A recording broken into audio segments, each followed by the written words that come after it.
In this video, we will do the configuration of P2S connectivity, deploy VPN gateway in the virtual hub, and then test the P2S connectivity. Before getting to the details, once again, let's make sure that we are understanding what is that we trying to achieve in this particular demo. We already deployed virtual WAN. We already deployed virtual WAN hub. We already deployed these two spoke networks, right? And we also connected them to the virtual WAN hub. Now our focus is going to be on VPN gateway and the configuration needed for user to connect remotely and then access these machines, right? That is what we're going to do in this particular demo. So let's get on the portal. All right, I am on the portal. Let's go to the virtual WAN. In the virtual WAN, we have to select the hub because that is where we have to do the configuration. Now we go to the virtual WAN hub and this is where we can do the gateway configuration. But before doing this, what is that we need to do? We have to have a P2S configuration in place. And where that we can find, this is where we can find that user VPN configuration. So let's click this one first. Let's hit the configuration. Let's name this one virtual hub WAN P2S config, something like that. Tunnel type, there are like a open VPN and IKv2 VPN. We choose this one. Or let's go with a open VPN. I think we might need multiple, the things to set up here. So we choose the open VPN. We are thinking to utilize Azure Active Directory the way that we did in the previous demo, right? So let's enable this. And now these are the value that we need to pass on. And these are the value, from where to pick up, right? Let me the things and I tell you that there is a guidance available on the Microsoft website because there is some like a constant value and some of the value change based on your tenant ID, right? So these are the three things, and what I did based on this guidance, I have captured those value in the notepad. This is the notepad. This is where I capture those values, right? So what is that I'm going to do? I'm going to copy these values into these things actually. So first one is audience. So audience is always a kind of constant value for the cloud. So that is what is going to be in all the tenants. Then we got a issuer. So issuer is basically sts.windows.net and a specific tenant, right? And then we have to provide the tenant value, and the tenant value for this one is this, right? And now you can see that I think we should be in a position to say review and create now. Yeah, validation pass looks good to me, and let's go ahead and create this particular configuration, right? So the configuration is being created now. All right, we added VPN configuration. Now we can go back to the hub, select the hub, and now we can select this guy and say create user VPN gateway. So we select the scale unit, gateway scale unit. I think we go with the minimum one because we just testing. But this is where based on the number of client that you expecting to connect, right? You can choose a specific scale unit. Now this is the difference that you need to understand. If you remember the demo that we had when we did the P2S config on VPN gateway, maximum 128 clients can connect at the same time on those VPN gateways, and you can't find the limit something like this. That is the biggest limitation with that kind of like a manual setup. Here you find the bigger limit available to you, particularly for the number of clients. Think about the company where there are like 5,000 10,000 clients connecting over the P2S connectivity. Then that manual config or that VPN gateway for P2S is not something scalable, and that's where you have to think, utilize virtual WAN and then do the configuration using the virtual WAN for P2S connectivity. Otherwise, we have to solve that problem using some kind of third-party product for the P2S connections, right? That's the thing. And then we go ahead and choose the config that we created. And we also discuss about the routing preference. Microsoft network means, the connectivity will traverse over the Microsoft backbone network, and basically the breakout point is going to be closest POP for the user, right? Whereas that is not the case for internet, right? So this is definitely optimal, for the user. We're not going to use the radius server configuration in this particular case, but you can think of using your existing infrastructure to do the authentication against Microsoft Active Directory, on-prem Active Directory. That is also possible in this particular case. We're not doing that. All right. So let's go ahead and create this. Oh, this one I think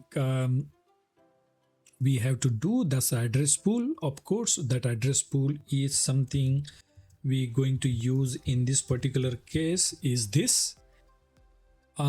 It means that when the client connect to this particular virtual hub, that client will get a IP address out of this particular pool. That is what it means.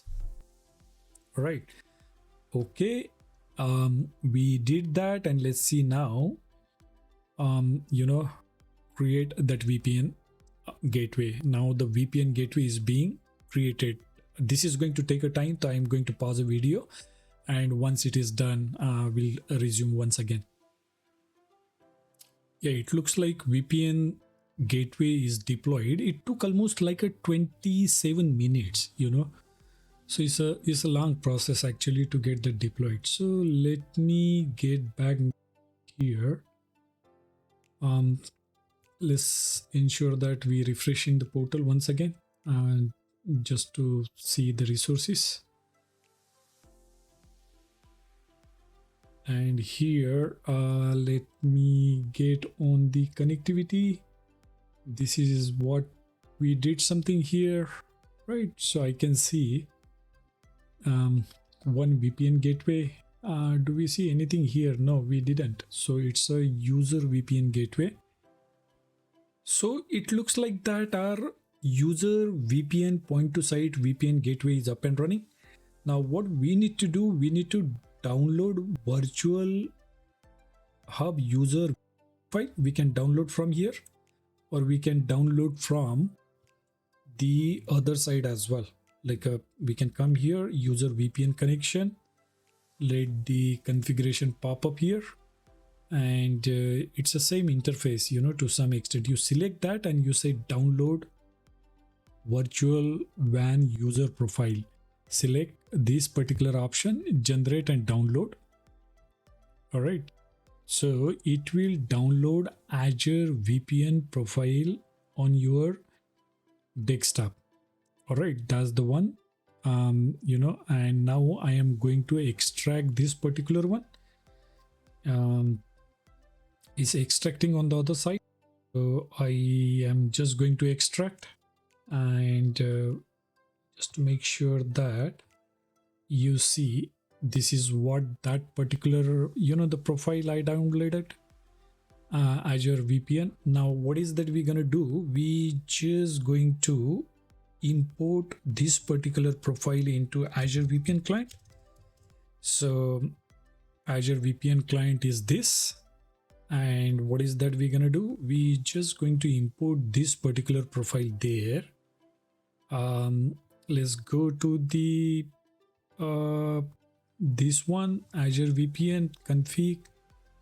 Let's make sure that we're downloading, save it, and then initiate the connection. Select the ID, continue, because we are using a open VPN and we are using Enter ID identity. And now you can see that it's connected. Now, because it's connected, what is that we have to do? We have to go back to the virtual machines, because that is where we added. That's why we added two virtual machines. Pick up this one, 10.20.04. So let me open the remote desktop connection. Let's bring that here. The first one is 10.20.04. So let's go to the 10.20.0.4 and let's see what happened. And there you go. We are in a position to connect to that particular VM using point to site VPN connectivity from the desktop. Let's do the similar thing for 3.0 as well. 10.30.0.4 and there you go. This is also working. So this is how we can use virtual WAN and the P2S connectivity. Now this is just one part of the virtual WAN we did, and let's ensure that do we see any kind of gateway here. Virtual gateway, virtual network gateway, that is what is called. We should not see that gateway because that gateway is managed by Microsoft. Okay, another thing to validate is the routes. What do we see? Is there any routes added on the subnet? Let's take a look here whether we got any kind of route added here, route table added, and you can see that there is no route table, right? You can also see here route table none, and in this case as well there is no route table. When you do the manual configuration, you definitely need to add a route, right? And that is called static routes. Because virtual WAN uses BGP internally to do the routing, we don't need to manage those routes anymore. We don't need to create any kind of route table. We using the default route table within the virtual WAN, and the default route table is managed by the virtual WAN itself. That is the beauty in a complex environment. You don't need to set up any kind of like a BGP server. You don't need to establish any kind of BGP connectivity. You just create a hub, you peer the networks, and you basically manage the routing, right? That's the beauty of the virtual WAN. Now, I think, with this particular thing, you might have now good understanding about virtual WAN. And again, what we did, we just did one part of it, because this is what we can easily tap on and basically experience. Now, for VPN sites, adding another hub, doing site to site within the hub, express route, again, will require some time, but my suggestion would be, considering what you learn now, try to do these things yourself, by adding a VPN site, set up another network, try to add a VPN site, do the VPN, see the express route, the configuration in this particular case with virtual WAN, right? Create custom route tables, try to utilize those custom route tables to route the traffic, drop the traffic, right? Because we now using the default one. Maybe for one of them we can set none and utilize a custom route table just to route to one particular spoke from the desktop, rather than managing routing for both the spoke networks, right? That way you will have a better understanding on the routing, how to create a routing and all those things actually, right? There is a third party provided solution also that you can onboard here, but Azure Firewall is something very tightly integrated with the hub, or virtual hub, you know. But give a try. Unless you do the kind of like a practice, it would be a kind of challenging. But what I did is just basically very basic level up hub setup, onboarding like a spoke networks to the hub, and connecting to the hub remotely. That is what we experienced so far in this demo, and that's all pretty much in this particular section. I would leave it to you to do rest of this.